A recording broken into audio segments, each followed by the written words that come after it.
پہاڑوں پر جمی برف منتظر تھی۔ بند شیشوں والی کھڑکی پر سفید پردے گرائے، نرم تکیے پر بال بکھرائے، بے سوچ سوئی ہوئی وہ لڑکی۔ گزرے سالوں میں جس نے اسی کمرے میں، اسی بستر میں سوئی ہوئی منال کو جگاتے ہوئے بڑے وثوق سے کہا تھا، میں ان برف زاروں اور برفیلے نظاروں سے کبھی اکتا ہی نہیں سکتی۔ مجھے ان مقدس نظاروں سے عشق تھا، عشق ہے، اور مرتے دم تک عشق رہے گا۔ اس کا یہ اعتراف عشق جنوری کی سرد ہوا نے چپکے سے اڑایا اور منجمد نظاروں کے حوالے کر دیا تھا، جنہوں نے اپنے ساتھ ہی اس اعتراف کو تصویر کر لیا تھا۔ یہ اونچے نیچے، دور نزدیک، چھوٹے بڑے، سارے پہاڑ اسے ویسے ہی والہانہ یاد کرتے تھے جیسے وہ ان پہاڑوں کو ملتان کے ایک خوبصورت اور وسیع گھر میں یاد کیا کرتی تھی۔ ہر شخص کو، ہر آنے والے شخص کو وہ اپنی وادی سے محبت کا بتانا کبھی نہیں بھولتی تھی۔ اس کے کمرے کی چار دیواری پر انہی پہاڑوں کی اتنی بڑی بڑی تصویریں تھیں جیسے وہ واقعی وہاں موجود ہوں۔ کسمسا کر ایک دو کروٹیں بدلتے اچانک جیسے اسے احساس ہوا کہ وہ اپنے بستر پر نہیں۔ اس نے کمبل سے منہ نکالا۔ او میرے خدا! اپنے ہاتھوں اور پیروں سے کمبل کو دھکیل کر ایک ہی جس میں وہ نیچے اتری۔ اسے بھول ہی گیا تھا کہ وہ ملتان سے کل رات اپنے خواب نہ کر آ پہنچی ہے۔ نیچے اتر کر اس نے مخملی پاپوش میں پیر پھنسائے اور فوراً کھڑکی کے پردے ہٹائے۔ شیشے کھلنے کی دیر تھی کہ برفیلی ہوا نے گلے لگ کر خوش آمدید کہا۔ وہ تھرا کر رہ گئی۔ سامنے دودھیا منظر نے اس کی نظر کو باندھ کر اسے سحر زدہ کر دیا تھا۔ اسے لگا وہ برف کی ہو گئی ہے۔ مجھے تم سے عشق ہے، مجھے تم سے عشق ہے، مجھے تم سے مرتے دم تک عشق رہے گا۔ دونوں باہیں کھول کر اس نے تجدید عشق کیا۔ پہاڑوں نے مسکرا کر اعتراف اسی کی طرف لوٹایا۔ نیچے راستے سے برف ہٹاتے لڑکے نے سر پر پاکول کو درست کیا اور نظر اوپر کی۔ اسے لگا وہ ساری زندگی وہاں سے ہل نہیں سکے گا۔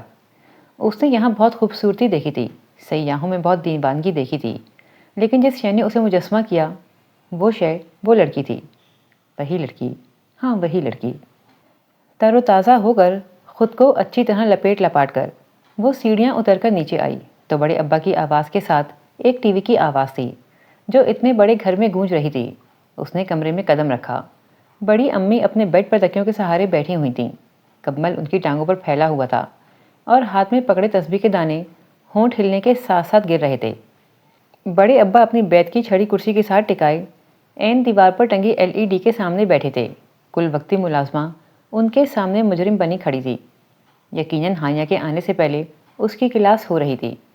وہ سلام کر کے بڑے ابا کی طرف پیار لینے بڑھی تو انہوں نے ہاتھ کے اشارے سے بت بن کر کھڑی گل مینا کو تقریباً دفع ہی کیا تھا۔ جس پر شکر کا کلمہ پڑھتی وہ ممنون نظروں سے ہانیہ کو تکتی وہ پل بھر میں باہر غائب ہوئی تھی۔ اتنی جلدی اٹھ گئی تم؟ نازنین تو کہتی ہے تمہیں اٹھایا نہ جائے تو رات بھر سونے کے بعد تم دن بھر سوگی اور پھر اگلی رات۔ مسکرا کر اسے پہلو میں جگہ دیتے بڑی امی نے کہا تو وہ ہنس پڑی۔ ممی بالکل ٹھیک کہتی ہیں، وہ ملتان کی صبح ہوتی ہیں جو مجھے جاگنے نہیں دیتی۔ یہاں برف کی پریاں میرا منہ چومتی ہیں تو میری آنکھ کھل جاتی ہے۔ ہاں، تمہاری سرخ ناک دیکھ کر پتہ چل رہا ہے۔ چینل بدلتے بڑے ابو نے اسے دیکھ کر کہا اور ایک بار پھر ٹی وی کی طرف متوجہ ہوئے جہاں کل رات ہونے والی لینڈ سلائڈنگ کی خبر چل رہی تھی۔ پتہ نہیں داؤد بھائی گھر پہنچے کہ نہیں، اسے فکر ہوئی۔ داؤد یہاں سے نکل گیا تھا، میری بات ہوئی ہے اس سے۔ بڑے ابو نے اسے مطمئن کیا۔ اس نے شکر کیا کہ اس کے یہاں پہنچنے سے پہلے ایسا کچھ نہیں ہو گیا۔ ہانی بچے، بھوک لگی ہے تو اس گل مینا سے کہو کہ تمہیں ناشتہ بنا دے۔ کہاں بڑی اماں، اتنی جلدی ناشتہ کرنے کا دل نہیں کرتا، میں تو ذرا دیر کے لیے باہر جانے لگی ہوں۔ باہر کہاں؟ بڑے ابو جیسے ایک کان انہیں کی طرف لگا کر بیٹھے تھے۔ بس یہیں گھر کے باہر، سڑکوں پر برف پڑی ہے وہی دیکھنے۔ اکیلی کہاں جاؤ گی؟ ذرا چائے پی لیں تو میں تمہیں خود لے چلتا ہوں۔ ان کی بات پر وہ خوش ہو گئی تھی، ورنہ اسے خدشہ تھا کہ کہیں پہلے کی طرح منع نہ کر دیں۔ پچھلی بار وہ تقریباً یہاں 4 سال پہلے آئی تھی۔ اسی طرح صبح صبح اس نے منال کو اٹھایا اور زبردستی بستر سے نکال کر ساتھ لے جانے پر آمادہ کیا۔ ابھی گھر سے چند قدم دور ہی گئے تھے جب بڑے ابا نے اپنی مشہور زمانہ بیت کی چھڑی گھما کر برف سے ڈھکی زمین پر ماری۔ 1 منٹ سے پہلے واپس پہنچو اور آئندہ میری اجازت کے بغیر باہر نکلی تو اسی چھڑی سے۔ ان کی ادھوری بات کو دونوں نے پورا سمجھ لیا تھا۔ یہ نہیں تھا کہ وہ لڑکیوں کے باہر نکلنے کے خلاف تھے، بس ایک تو موسم بہت ہی خراب تھا، دوسرا علیل صبح وہ دونوں بنا پوچھے بنا بتائے نکل پڑی تھیں۔ کشمیری چائے کی بھاپ اڑاتے بڑے بڑے مگ پینے کے بعد وہ بڑے ابا کے ساتھ باہر نکل آئی۔ ہر طرف برف ہی برف نظر آ رہی تھی۔ پہاڑوں کے پار کہیں سورج طلوع تو ضرور ہوا ہوگا۔ یہ الگ بات کہ صبح کے اجالے کے علاوہ اس کا ثبوت کچھ نہیں تھا۔ کچھ دور جانے کے بعد ہی بڑے ابا چھینکنے لگے تھے۔ ان کے قدموں کی رفتار بھی انتہائی سست ہو گئی تھی، جسے ہانیہ نے بڑی شدت سے محسوس کیا تھا۔ وہ تو جلد از جلد دور، بہت دور چلی جانا چاہتی تھی، مگر اب اسے لگ رہا تھا یہیں سے پلٹنا پڑے گا۔ ہانی بچے، اب واپس چلیں؟ وہ نہ بھی کہتے تو ان کی حالت زار چیخ چیخ کر کہہ رہی تھی، جسے ہانیہ نے نظر انداز کر دیا تھا۔ اب جب وہ منہ سے کہہ رہے تھے تو نظر انداز نہیں کیا جا سکتا تھا، سو اسبات میں جواب دے کر ان کی تقلید میں قدم واپسی کی طرف موڑ دیے۔ سامنے کچھ دور سے آتے شخص کو اس نے اس خوبصورتی نورانی منظر میں گناہ کے کسی سیاہ دھبے کی طرح دیکھا اور بڑے دل سے نظر انداز کر دیا۔ ارسل کہتا تھا اگر نظر انداز کرنے کے فن کی کوئی ڈگری ہوتی تو اپنی ہانیہ کو پی ایچ ڈی کے ہم پلہ ڈگری ملتی۔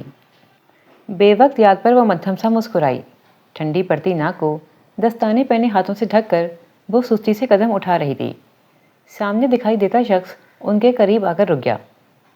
السلام علیکم انکل، خیریت؟ اتنی صبح آپ باہر ہیں؟ اس کے اردو لب و لہجے پر ہانیہ نے ستائشی نظروں سے اس کی طرف دیکھا۔ وہ کوئی زیادہ عمر کا آدمی نہیں، تقریباً اسی کی عمر کا لڑکا تھا۔ وعلیکم السلام بیٹا، بس ذرا ہانیہ کو لے کر باہر نکلا تھا، ہمت جواب دے گئی، اور اب بس واپس گھر جا رہے ہیں۔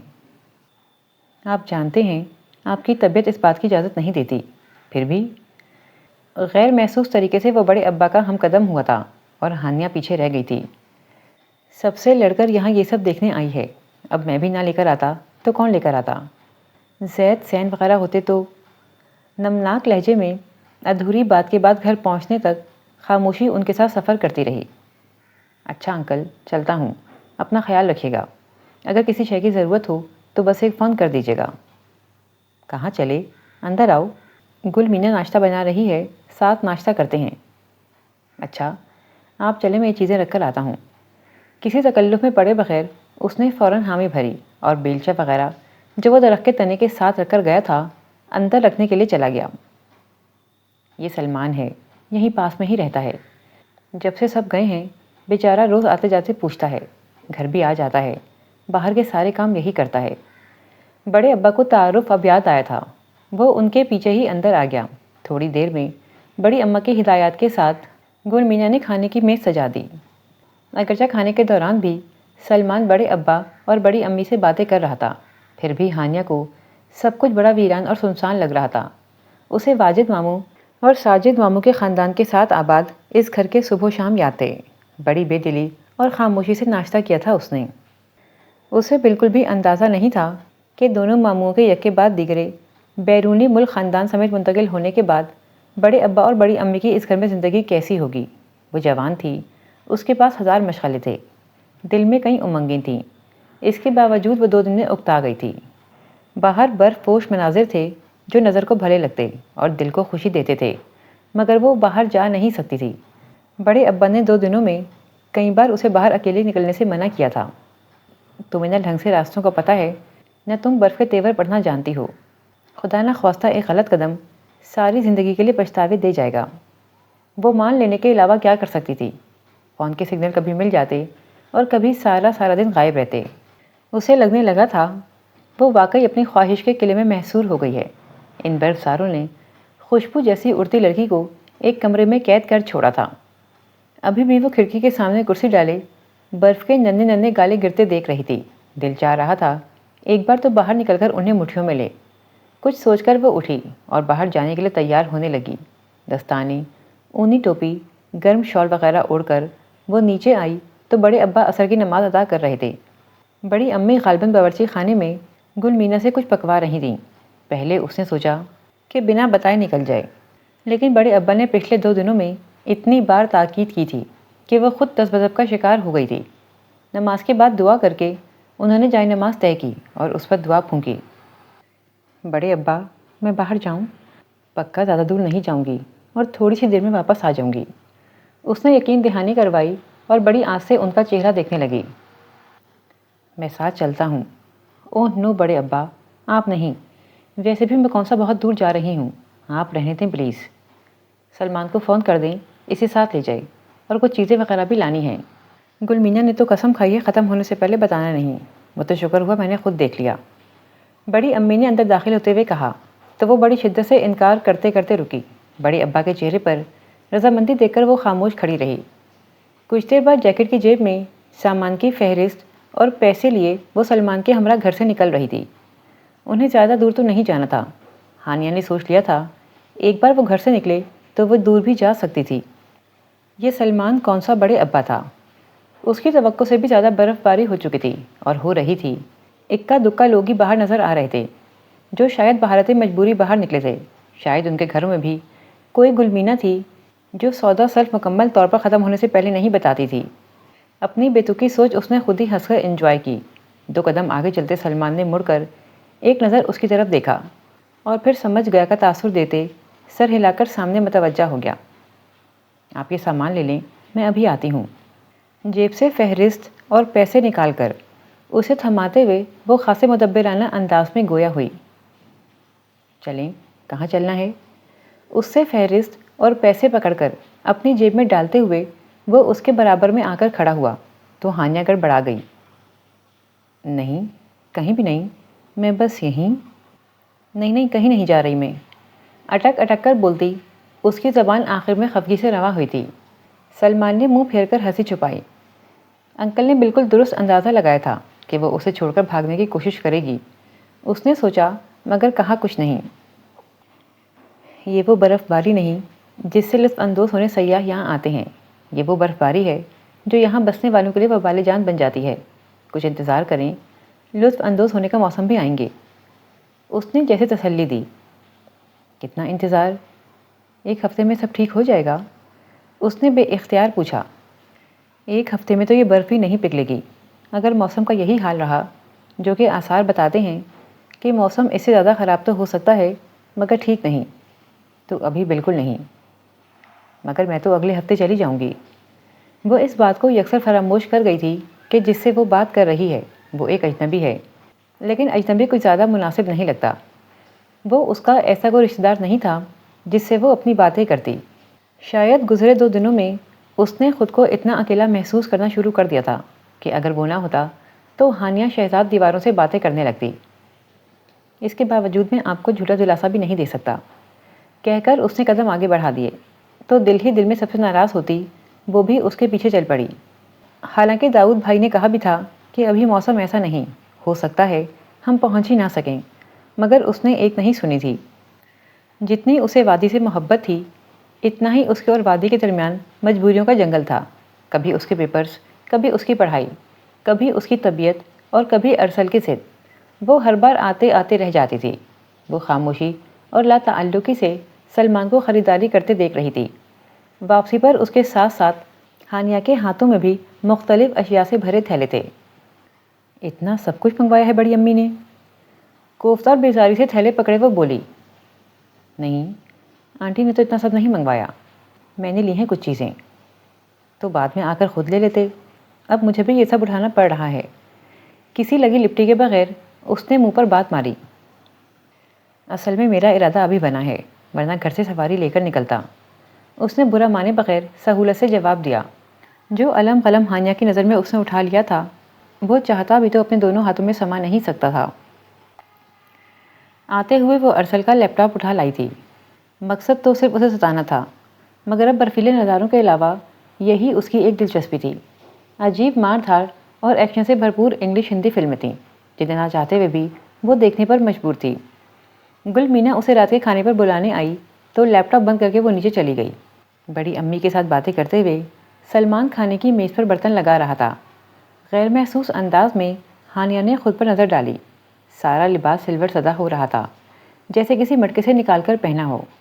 ہاتھ سے سلوٹنگ کھول کر اس نے بالوں سے پونی نکالی۔ شہد رنگ تراشیدہ بال کندھوں پر آن گرے تھے۔ اسی لمحے کسی بات پر مسکراتے ہوئے سلمان نے سر اٹھا کر اس کی طرف دیکھا، ایک لمحے کے لیے رکا اور پھر نظر کا زاویہ بدل گیا۔ بھائی آج کا کھانا تو بہت خاص ہے، بھلا پوچھو تو کیوں؟ وہ ہاتھ دھو کر کرسی گھسیٹ کر بیٹھی تو بڑے ابا نے پوچھا۔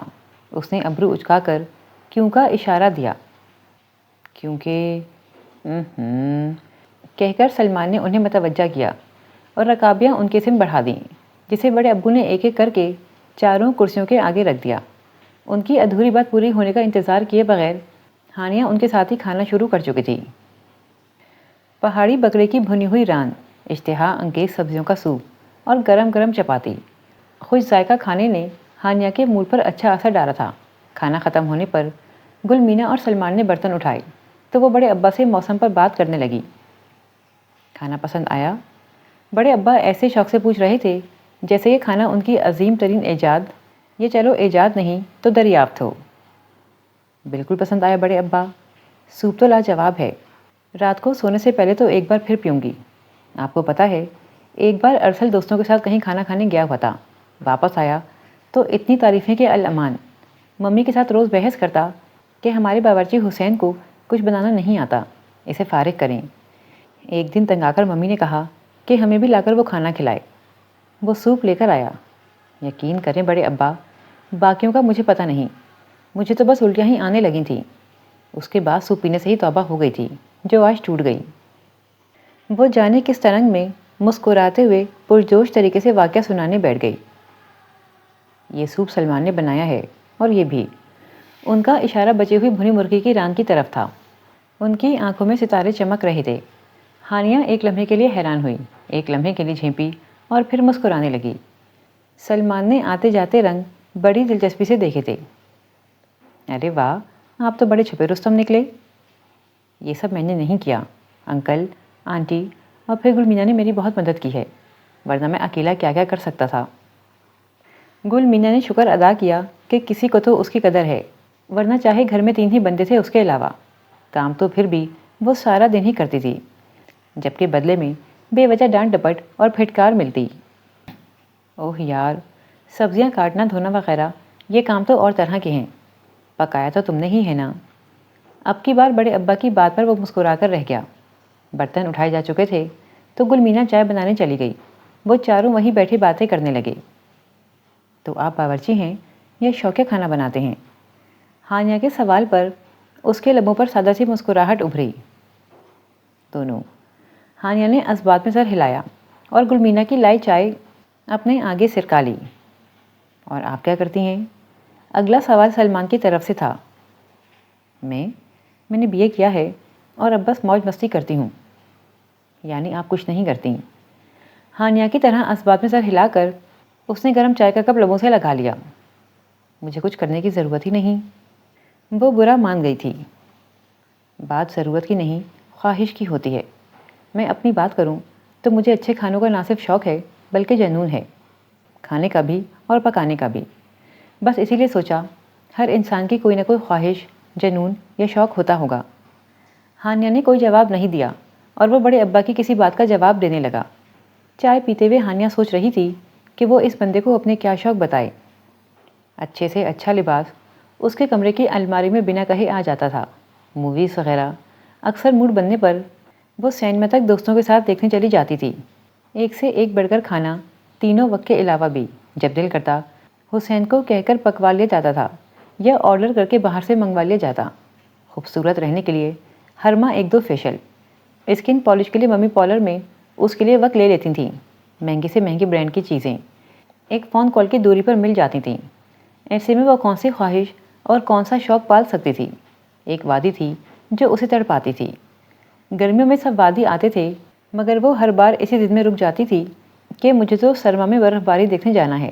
پھر ہر سرما میں جب تک داؤد بھائی کو وقت ملتا اس وقت تک راستے بند ہو چکے ہوتے، یا کبھی وہ بیمار ہو جاتی، کبھی ارسل کہتا کہ مجھے بھی ساتھ جانا ہے، اور اس کی اور ارسل کی لڑائی سے عاجز آ کر داؤد بھائی سرے سے انکار ہی کر دیتے۔ ویسے اگر میں کہوں تو سلمان تمہیں بھی یہ سوپ بنانا سکھا دے گا۔ بڑے ابا کی بات پر وہ لمحہ موجود میں واپس آئی۔ بالکل بھی نہیں بڑے ابا، میں سیکھ کر کیا کروں گی؟ ویسے بھی 4 دن تک واپس چلی جاؤں گی، کیا فائدہ یہ 4 دن چولہے کے آگے ضائع کرنے کا؟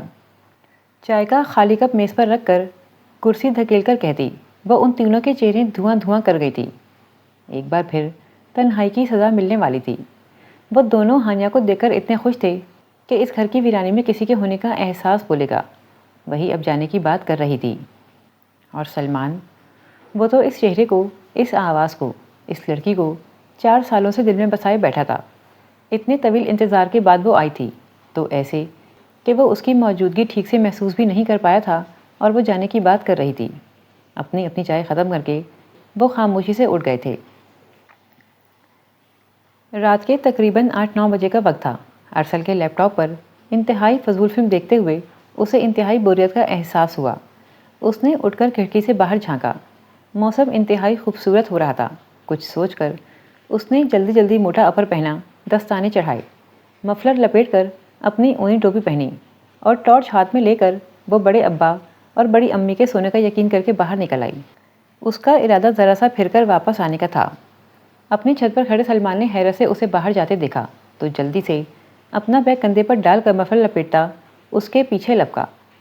ذرا سا چل کر ہانیہ کو ایک جگہ الاؤ جلتا نظر آیا۔ وہ وہیں رک گئی۔ دفتن اسے لگا کہ کوئی اس کے پیچھے ہے۔ اس نے ایک دم پلٹ کر دیکھا، وہاں سلمان کھڑا تھا۔ آپ یہاں کیا کر رہے ہیں؟ اس نے حیرت سے سوال کیا۔ یہی سوال اگر میں آپ سے کروں کہ آپ یہاں کیا کر رہی ہیں، وہ بھی اکیلے؟ سلمان نے اس کی طرف دیکھتے ہوئے کہا۔ میں تو یوں ہی ٹہلتے ٹہلتے ادھر نکل آئی، اس نے گڑبڑا کر جواب دیا۔ آپ یہاں بیٹھیں، میں ابھی آیا۔ اس نے بیگ نیچے رکھا۔ اسے وہاں چھوڑ کر وہ رات کی تاریکی میں گم ہو گیا۔ ہانیہ نے ٹارچ گھما کر ارد گرد دیکھا۔ ہر سو برف ہی برف تھی۔ دہکتی آگ کا الاؤ دور تھا، جانے وہاں کوئی تھا بھی یا نہیں، اس نے سوچا۔ آسمان پر بادل ہی بادل تھے، ورنہ رات ایسی بھی تاریک نہ ہوتی۔ وہ کھڑی رہی۔ 5 منٹ کا کہہ کر اسے گئے ہوئے 15-20 منٹ ہو چکے تھے۔ یک بستہ سرد ہوا چہرے پر سوئیوں کی طرح چبھ رہی تھی۔ دفتن اسے عقب میں سرسراہٹیں سنائی دیں۔ اس نے مڑ کر ٹارچ کی روشنی ڈالی۔ کوئی نہیں تھا۔ ایک بار پھر کسی کی موجودگی کا احساس ہوا۔ اب کی بار اسے یقین تھا کہ قریب ہی کوئی ہے، مگر روشنی میں پھر بھی کچھ دکھائی نہیں دیا۔ خوف سے اس کی ریڑھ کی ہڈی سنسن آ گئی۔ اسنو لیپرڈ کے بارے میں اکثر بڑے ابا اسے بتایا کرتے تھے، اور پھر پچھلے سال جب وہ بڑی امی کی طبیعت ناساز تھی تو داؤد بھائی ممی کو لے کر آئے تھے۔ ان کا بھی تو سامنا ہوا تھا برفانی چیتے سے۔ ہانیہ کو لگا اس کا سارا خون جم چکا ہے اور بدن پتھر ہو گیا ہے۔ اگر برفانی چیتا ہوا تو وہ کیا کر سکتی تھی؟ چلا سکتی تھی، اور چلا کر کسی مدد کی امید کے بغیر اس کا شکار ہو سکتی تھی۔ اور اگر برفانی چیتا نہ بھی ہوتا، کوئی انسان ہی ہوتا سلمان کے علاوہ، تو وہ اس کے ساتھ کیا سلوک کرتا؟ ایک کے بعد ایک ذہن میں آنے والا خیال اس کے خوف میں اضافہ ہی کر رہا تھا۔ اسے سارے درخت افرید نظر آنے لگے تھے۔ پچھلے 40 منٹ سے وہ ایک ہی حالت میں کھڑی تھی۔ پتہ نہیں کب آنکھ سے آنسو بھی بہنے لگے تھے، اور پتہ نہیں اسے چھوڑ کر وہ کہاں چلا گیا تھا۔ سوری، میں… سلمان کی آواز پر وہ دائیں طرف مڑی۔ وہ نیچے جھک کر سیدھا ہو رہا تھا جب ہانیہ نے اس کا گریبان پکڑ لیا۔ تمہاری ہمت کیسے ہوئی میرے ساتھ اس قدر گھٹیا مذاق کرنے کی؟ میں خوف سے مر سکتی تھی، یہاں کوئی درندہ آ سکتا تھا۔ بنا رکے وہ بولے جا رہی تھی، اور ایسے ہی بنا رکے اس کے چہرے اس کے سینے پر تھپڑ مارے جا رہی تھی۔ وہ چپ چاپ مار کھاتا رہا۔ مارتے مارتے وہ رونے لگی تھی۔ چمڑے کے دستانے ہاتھوں سے نکل چکے تھے، مگر اسے احساس نہیں ہوا۔ پھر اچانک پتہ نہیں کیا ہوا کہ وہ اس کے کندھے سے سر ٹکا کر رو پڑی۔ ہاتھ ابھی بھی اس کی جیکٹ پر تھے۔ کیا گزرے 4 سالوں کی دعائیں قبول ہو گئی تھیں کہ قبولیت کا اجر اس ایک لمحے میں ان کے درمیان آ ٹھہرا تھا؟ سلمان کا دل چاہا آگے بڑھ کر اس کے وجود کے گرد اپنی باہوں کی زنجیر ڈال کر اسے ہمیشہ کے لیے قید کر لے، مگر ایک چھوٹا سا قدم بڑھانے کے بجائے وہ ایک قدم دور ہوا۔ جیکٹ تو وہ چھوڑ چکی تھی، اب تو بس ہاتھ ہی رکھے تھے۔ جھک کر اس نے بیگ کھولا اور لائی ہوئی لکڑیوں پر تیل ڈال کر ماچس کی جلتی ہوئی تیلی پھینک دی۔ ایک دم سے آگ بھڑک اٹھی۔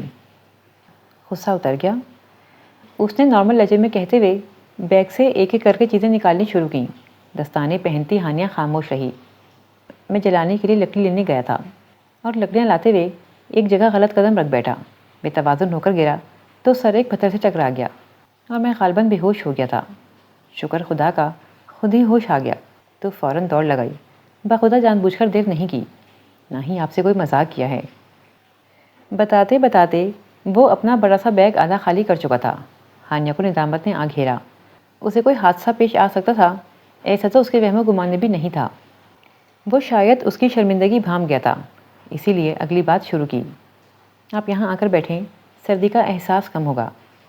قدرے ہموار پتھر آگ کے قریب رکھ کر اس نے ہانیہ کو پکارا۔ وہ خاموشی سے وہاں جا بیٹھی۔ اب یہ بتائیں کیا پئیں گی، سوپ یا چائے؟ تر و تازہ لہجے میں وہ جیسے گزرے گھنٹے کا مداوع کر رہا تھا۔ سوپ پیتے ہیں۔ سوپ کے ساتھ فرائز کھائیں گی؟ میں نے خود بنائے ہیں۔ ایک چھوٹی سی پلیٹ میں فرائز نکال کر اس کے سامنے رکھ کر سلمان نے 2 پیالوں میں سوپ ڈالا۔ ایک اس کے ہاتھ میں دے کر دوسرا خود پکڑا اور اس کے سامنے جا کر بیٹھ گیا۔ کان پکڑ کر معذرت کروں تو معافی مل جائے گی؟ ایک ہاتھ سے اپنا کان پکڑے وہ پوچھ رہا تھا۔ ہانیہ جھم کر مسکرائی۔ آئی ایم سوری، میں بہت زیادہ ڈر گئی تھی۔ اس نے کھل کر اعتراف کیا۔ آپ سوری کہتی ہوئی بالکل اچھی نہیں لگتی۔ کیا کبھی کسی نے آپ کو بتایا؟ جب تم سوری کہتی ہو تب تم سب سے زیادہ اچھی لگتی ہو۔ ہانیہ کے کانوں میں ایک اور آواز گونجی۔ اس نے سر جھٹکا۔ نہیں، کسی نے نہیں بتایا۔ وہ مسکرائی۔ اب میں نے بتا دیا ہے نا تو یاد رکھیے گا۔ ہانیہ نے اچھے بچوں کی طرح سر ہلا دیا۔ ویسے آپ کے گھر میں کسی کو پتہ چل گیا تو؟ کیا؟ یہی کہ آپ اتنی راتوں گھر سے باہر ہیں؟ اگر کوئی جاگ گیا تو میں شکر کرتا کہ میرے گھر میں میرے علاوہ کوئی ہے۔ وہ ہنسا۔ کیا مطلب؟ آپ کے گھر میں کوئی نہیں؟ ممی یا پاپا، بہن بھائی وغیرہ؟ میں اکیلا ہوتا ہوں۔ ہانیہ کو جواب دے کر وہ اٹھ کر بیگ کے پاس چلا گیا۔ ہانیہ کو اس قدر مختصر جواب کی توقع نہیں تھی۔ وہ واپس آیا تو اس کے ہاتھ میں چھوٹا سا ٹیپ ریکارڈر تھا۔ یہ میں خاص طور سے لے کر چلتا ہوں، آن کر کے ایک طرف رکھتے ہوئے اس نے ہانیہ کو بتایا۔ وہ بھلا کیوں؟ ہانیہ نے پوچھا۔ اس نے انگلی ہونٹوں پر رکھ کر چپ رہنے کا اشارہ کیا۔ مقامی موسیقی کی آواز بلند ہوئی تو تنہائی کا احساس ایک دم مٹ گیا تھا۔ ہانیہ کو لگا جیسے وہ لوگوں کے بھرے مجمع میں بیٹھی ہو۔ مقامی بولی سے ناآشنا ہونے کی وجہ سے وہ گیت کے بول تو نہیں سمجھ پائی، البتہ موسیقی سے خوب ہنس اٹھا رہی تھی۔ گیت کے اختتام پر سلمان نے ٹیپ ریکارڈر بند کیا۔ یہ میرا پسندیدہ گیت ہے، مجھے بھی بہت اچھا لگا، اگرچہ سمجھ میں کچھ نہیں آیا۔ اس نے صاف گوئی سے کہا۔ یہ میرے بابا کی آواز میں ہے، ہمارے ایک تہوار پر انہوں نے امو جان کے لیے گایا تھا۔ ہانیہ کے کچھ کہنے سے پہلے وہاں 3-4 مقامی لوگ آ گئے۔ سلمان نے اٹھ کر ان سے مصافحہ کیا اور مقامی بولی میں ان سے بات کرنے لگا۔ بات کرتے کرتے وہ ہانیہ کی طرف مڑا۔ اگر آپ کو اعتراض نہ ہو تو مقامی رقص سکھاؤں؟ ہانیہ نے الجھ کر اسے دیکھا۔ بات تو کچھ نہیں تھی، لیکن سلمان کی آنکھیں بڑی شوق ہو رہی تھیں۔ دکھا دیں؟ وہ واپس آ کر بیٹھا اور دوبارہ وہی گیت لگا دیا۔ کچھ فاصلے پر کھڑے 4 مقامی آدمی آگے بڑھے اور آگ کے گرد دائرہ بناتے رقص کرنے لگے۔ داستانے اتارے سلمان نے تالیاں بجانا شروع کی تو وہ بھی اس کا ساتھ دینے لگی۔ آسمان کے کسی کنارے سے جھانک کر چاند نے یہ منظر دیکھا اور مطمئن ہو کر دوبارہ بادلوں کے لحاف میں منہ دے لیا۔ اس برف زار میں جما دینے والی سردی میں ہانیہ نے جوش، خوشی اور سرشاری سے اپنا خون ابلتا ہوا محسوس کیا۔ اس کی سیاہ گور آنکھیں اماوس کی رات میں کسی جگنو کی طرح چمک رہی تھیں۔ سلمان نے چپکے سے ان 2 آنکھوں کا، تمتماتے سرخ 2 انار رخساروں کا، خوشی اور جوش سے کپ کپاتے پھول جیسے نازک لبوں کا صدقہ اتارا تھا۔ گیت ختم ہوا۔ دونوں نے خوب تالیاں پیٹ کر رقص کرنے والوں کو خراج تحسین پیش کیا۔ جواباً وہ ان دونوں کے آگے جھک کر جانے کیا کہہ گئے تھے کہ سلمان کو لب دبا کر ہنسی روکنی پڑی۔ کیا کہہ رہے تھے؟ دعائیں دے رہے تھے۔ تو آمین کہنا چاہیے تھا آپ کو، اس نے خفگی سے کہا۔ اب وہ کیا بتاتا کہ وہ ان دونوں کو بیٹے کی دعا دے کر گئے ہیں۔ آمین، اس نے سچ کے دل سے کہا۔ ہانیہ نے بھی سچے دل سے آمین کہا تھا۔ جس وقت وہ گھر پہنچے رات کے 3:30 بج رہے تھے۔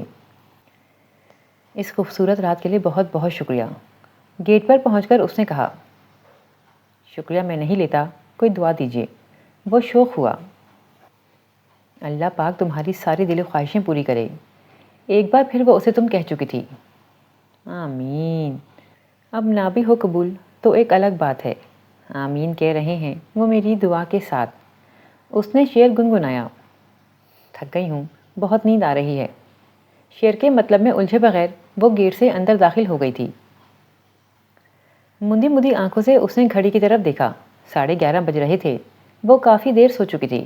اس کے باوجود بدن پر تھکن طاری تھی۔ وہ اور سو لیتی اگر دروازے پر ہوتی دستک نیند میں خلل نہ ڈالتی۔